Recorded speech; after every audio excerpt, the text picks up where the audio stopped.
O ministro da Justiça, Sérgio Moro, pediu a abertura de um inquérito à Procuradoria-Geral da República após a citação ao presidente Jair Bolsonaro nas investigações do caso Marielle. Para Moro, é possível que tenha ocorrido um equívoco. O ofício assinado pelo ministro da Justiça, Sérgio Moro, foi enviado ao Ministério Público Federal durante a manhã. Moro adotou a medida poucas horas após uma reportagem da TV Globo.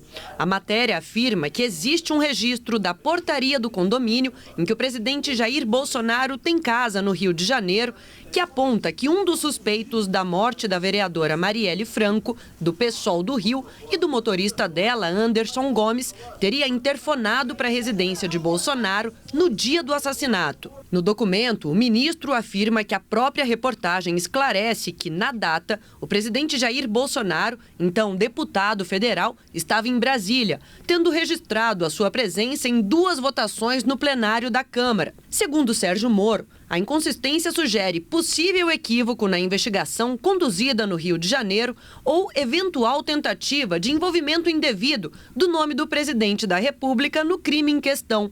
Segundo o ministro, isso pode configurar crimes de obstrução à justiça, falso testemunho ou denunciação caluniosa.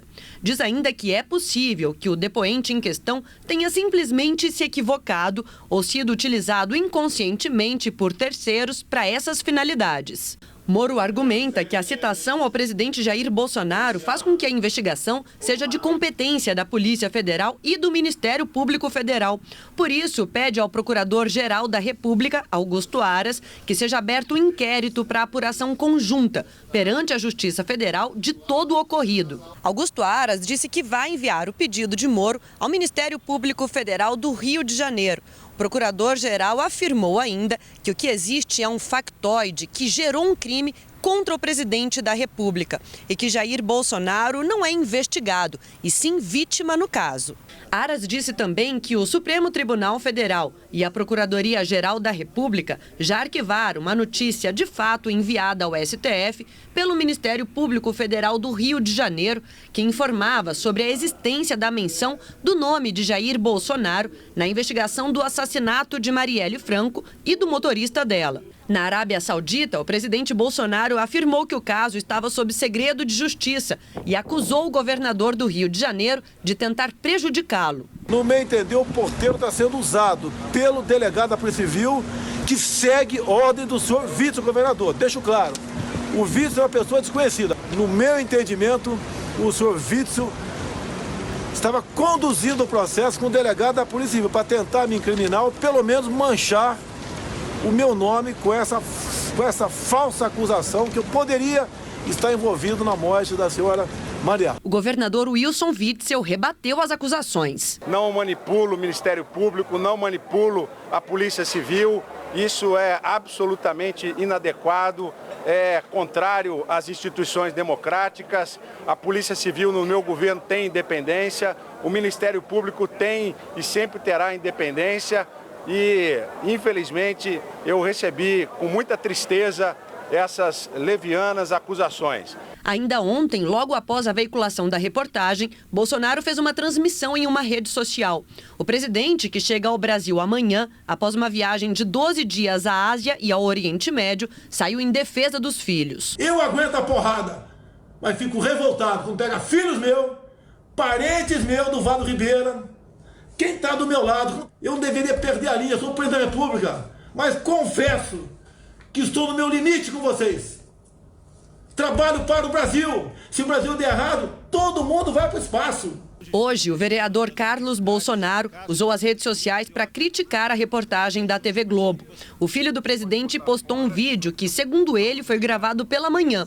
O vereador exibe supostos registros internos do condomínio com uma série de arquivos de áudio e afirma que nenhuma solicitação de entrada foi feita para o imóvel de Jair Bolsonaro no dia 14 de março de 2018, data do assassinato de Marielle. Estou aqui na administração no condomínio 3100 na Barra da Tijuca, no meio do meu pai, o presidente Jair Bolsonaro, tendo acesso aqui ao programa de gravação de voz que identifica para onde a portaria ligou, para que casa ligou e que horário que ligou. Eu estou tendo acesso a esse tipo de documento, porque eu sou morador aqui do condomínio, então não tem problema nenhum. Vamos lá, só para exemplificar aqui, ó. No dia 14/3/2018, você tem aqui TX, é o local de onde partiu a ligação, que é a portaria. E B65B, você pode cortar fora, foi porque para onde ligaram. 65 é o número da casa. No dia 14/3/2018, às 5h13 da tarde, você tem uma ligação para a casa 65, que seria a casa do Rony Lessa, e não para a casa do Bolsonaro. Carlos mostra um áudio que, segundo ele, foi registrado às 17h13 para a casa 65, onde vivia o policial militar reformado Rony Lessa, apontado pelo Ministério Público e pela Polícia Civil como autor dos disparos que mataram Marielle e o motorista Anderson. No arquivo, o porteiro anuncia a chegada do senhor Elcio e recebe como resposta: "Tá, pode liberar aí." Não é possível identificar quem responde. Portaria, boa tarde. Boa tarde. É o senhor Elson. Tá, pode liberar aí. Tá, ok. Vocês percebem que nesse horário que a gente colocou aqui para sair o áudio, dia 14/3/2018, às 5h13 da tarde, na casa do senhor, foi ligado para a casa desse senhor aí, que eu não sei nem quem é, para a entrada desse outro senhor também. Vocês percebem que a voz da portaria, da pessoa da portaria que ligou para a casa desse 65, não condiz em nenhum momento com a voz do então deputado Bolsonaro. Os registros da Câmara dos Deputados mostram que Jair Bolsonaro estava em Brasília no dia 14 de março de 2018.